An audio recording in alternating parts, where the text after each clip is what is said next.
এই গজলটা পড়তেন আপনারা কম বেশি জানেন। গত 5ই ফেব্রুয়ারি তাহাজ্জুদের ওয়াক্তে জিকিরের হালাতে আল্লাহ তাকে সারা দিয়ে দুনিয়া থেকে বিদায় নিয়েছে। গত বছরও আপনাদের এখানে এসে ওয়াজ নসিহত করেছে, আপনাদের জন্য দোয়া করেছে। আজকে মাগরিবের সময়টা খুব কষ্ট হচ্ছিল, কেন আব্বাজান ওই মাগরিবের একটু আগে আগে শেষ দিন আসতেন। আমি যখন দেখা করে বাড়ি থেকে বেরোতাম যে আব্বা বনগাই যাচ্ছি ইসালের সওয়াব, আমি তো আগে আগেই আসতাম, আপনারা জানেন। তো আমাকে বলতেন তুমি যাও, আমি শেষ দিনে যাব। কিন্তু আজকে হুজুর যেখানে বসতেন, আপনাদের সাথে দেখা সাক্ষাৎ করতেন, সেই জায়গাটা দেখছি, আমার চোখ দিয়ে পানি এসে যাচ্ছে। আপনাদের আসছে, অনেকে কাঁদতে কাঁদতে মুসাফা করছে। পীরের আওলাদদেরকে আপনারা মহব্বত করতেন, ভালোবাসেন, সেই ভালোবাসা আপনাদের মধ্যে আছে। হুজুর কেবলা জিকিরের হালাতে দুনিয়া থেকে বিদায় নিয়েছেন।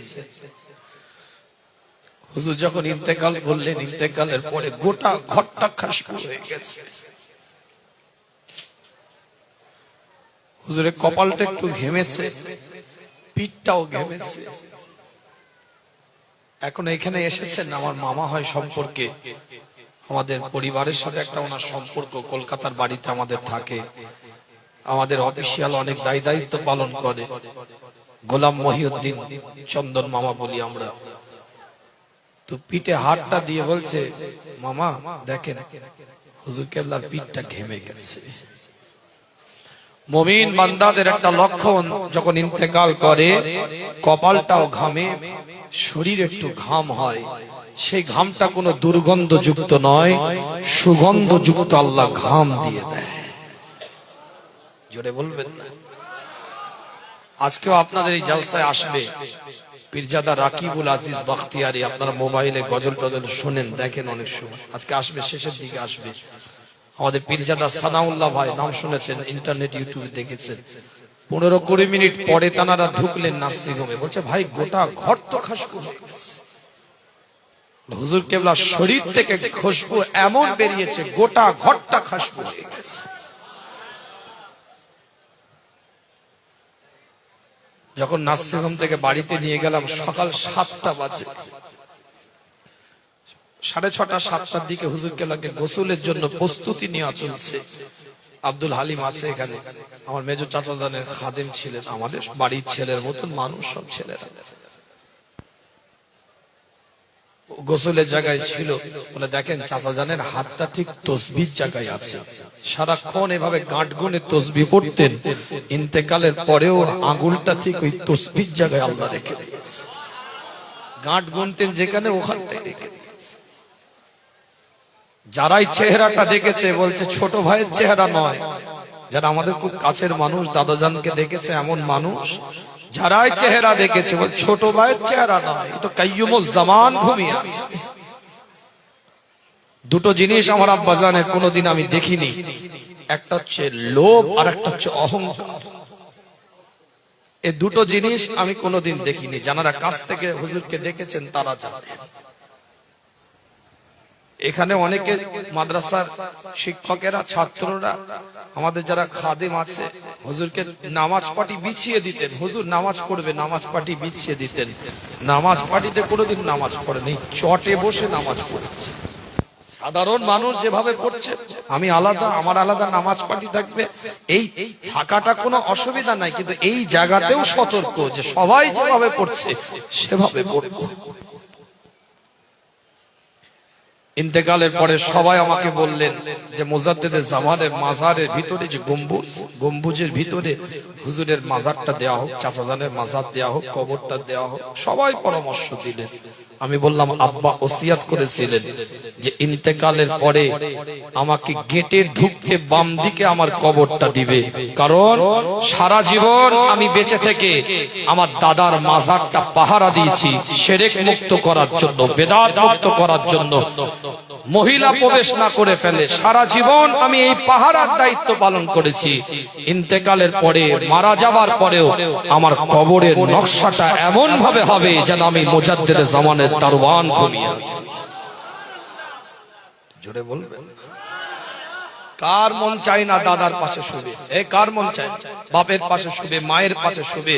আমার মেজো চাচাজান হুজুরের মেজো ভাই ঘুমিয়ে আছে, কার মন চায়? কিন্তু না, ওই জায়গাতেও নিজের হাস্তি মিটিয়ে দিলেন। মাজারের ভিতরে, গম্বুজের ভিতরে না, আত্মগরিমা না, मिटा दो अपने हस्ती को अगर कुछ मर्तबा चाहो जो दाना खाक से मिलकर गुले गुलजार होता है। इंतेकालेर परेও কবরের নকশাটাও সাধারণের মতন যেন থাকে। জোরে বলে। আমার ভাইরা সবাই বলল ইসালে সাহেব যাচ্ছে, একটু নামটা লিখে দাও, চাচা জানের নামটা লিখে দাও, লোক চিনতে পারবে না। আমি বললাম আব্বা বলেছিল আমার কবরে কোনো নাম লিখবে না। কথা বুঝতে পারছে? আহা, কি মোহাব্বত, কি ভালোবাসা। 2021 সালে আমার মেজো চাচা জানকে আমরা হারিয়েছি। 4.5 বছর পরে আব্বাজান বিদায় নিলেন, দুনিয়া থেকে চলে গেলেন, আল্লাহর ডাকে সাড়া দিলেন। আমার সেই স্মৃতিটা এখনো মনে পড়ে। বীরের মৌলানা সাহেবের মনে আছে কি জানি না, আমি ছোট থেকে বাচ্চাদের সাথে সাথে ঘুরতাম, এটা আপনারা জানেন। আমি আজ থেকে 2008 সালের কথা বলছি, 8 সাল। বীরের মৌলানা সাহেব এসে চাচাকে বললেন যে এই সময়টা একটু কেউ গেলে আপনাদের হুজুররা, তাহলে একটু কালেকশনটা ভালো হতো। বীরের মৌলানা সাহেবের মনে আছে কি জানা নেই। আমার মেজো চাচাজান গদি থেকে উঠে গিয়ে, আব্বা এখানটায় বসে আছে, আস্তে করে গিয়ে আব্বা তো যে মেজো, তুমি যদি একটু যেতে তাহলে মানুষ তো আমাদেরকে দেখেই সব টাকা পয়সা দেয়, একটু যদি তুমি যেতে তাহলে খুব ভালো হতো, আর না হলে আমাকে যে না ভাই আপনি যেটা বলবেন সেটাই, আপনি যদি বলেন আমি এখনই যাবো। সেই স্মৃতিটা এখনো মনে পড়ে। আদবের জায়গা, ভালোবাসা, সম্পর্ক, ভাই ভাই সম্পর্ক। বাচ্চা যাদের জীবনে আমি কটা কাটাকাটি দেখিনি, ঝগড়া বিবাদ তো দূর, কথা কাটাকাটি দেখিনি। তা বলে কি সব সময় কি সব মতের সাথে মত মিলে যেত কি? না না, তা মিলতো না। কিন্তু তারপরেও না, ঠিক আছে, যেটা ভালো মনে করছে সেটাই করছে। এই যা নিজেকে ত্যাগ স্বীকার করা, স্যাক্রিফাইস করা, এটা একটা বড় বিষয়, এটা মুমিনের একটা বড় লক্ষণ। আমাদের দক্ষিণকা শরীফের পাশে আমাদের 64 বিঘা একটা জমি আছে। আস্তাগফিরুল্লাহ, শোনাবার জন্য বলছি না, হয়তো মনে করবে যে উঠেই পরিবারের কথা বলছে। আরে এমন পরিবার যে পরিবারের কথা শুনলে মানুষ পরিবর্তন হয়। জোরে বলে। ঘরের মানুষকে ঘরের কথা বলছি, এটা আমার বাড়ি, আমার বাড়িতে আপনারা মেহমান, আমি আমার বাড়িতে মেহমানকে আমার কথা বলবো না? আপনি কি অ্যাঙ্গেলে নেবেন আপনার ব্যাপার। আমার পরিবার আপনারা, আমার ভালোবাসার মানুষ আপনারা, আমার মুজাদ্দিদ জামানের ভালোবাসার মানুষ। আমাদের সম্পর্ক ভাই ভাই কেমন, এটা শুনলে আপনাদের সম্পর্ক ভাই ভাই ভালো হবে। সব জায়গায় সব কথা বলা যায় না, একটু আবেগের কথা বলে ফেলছি, অসুবিধা হচ্ছে না তো আপনার? আলোচনা শুরু করিনি, কিছু আবেগের কথা বলছি, কষ্ট দিচ্ছি না তো আপনাদের? হুজুর কেবলা, আমার মেজো চাচা জান, আমার দাদা জান 40 বছর ইন্তেকালের পরেও জমি ভাগ হয়নি। জমিটা ভাগ হয়নি, নামে আছে, ভাগ হয়নি, দিক নির্ণয় হয়নি। চাচাজান ভাগ করে, মেজো চাচাজান ভাগ করে বললেন আমাকে ডেকে, শোনো 64 বিঘে জমি ঢোকে, ওটা ভাগ করেছি, যাও তোমার আব্বাকে একটু দেখাও কোন দিকটা আগে নিবে। আগে নিয়ে নিবে ছোট মিয়া, ছোট মিয়া বলতো, আগে নিয়ে নিবে ছোট মিয়া, বাকি যেটা পড়ে থাকবে আমরা ভাগ করে নেব। আগে ছোট মিয়া ভাগটা পছন্দ করে নিবে। আমি নিয়ে গেলাম নকশাটা, আব্বা চাচাজান পাঠিয়েছে যে এই জমিটা এরকম ভাগ করেছে, আপনি যে দিকটা নিবেন সেটা নিয়ে নেওয়ার পরে যেটা থাকবে বাকিটা চাচাজানরা ভাগ করে নিবে।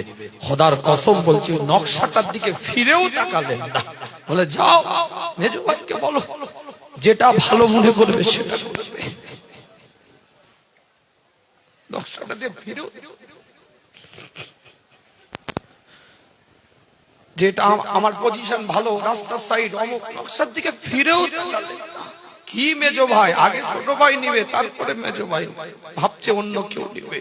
এটা তো একটা ভাইয়ের দিক। আর একটা ভাই কি আস্থা, কি আস্থা যে আমাকে ঠগাবে না আমার ভাই, আমি কি দেখি।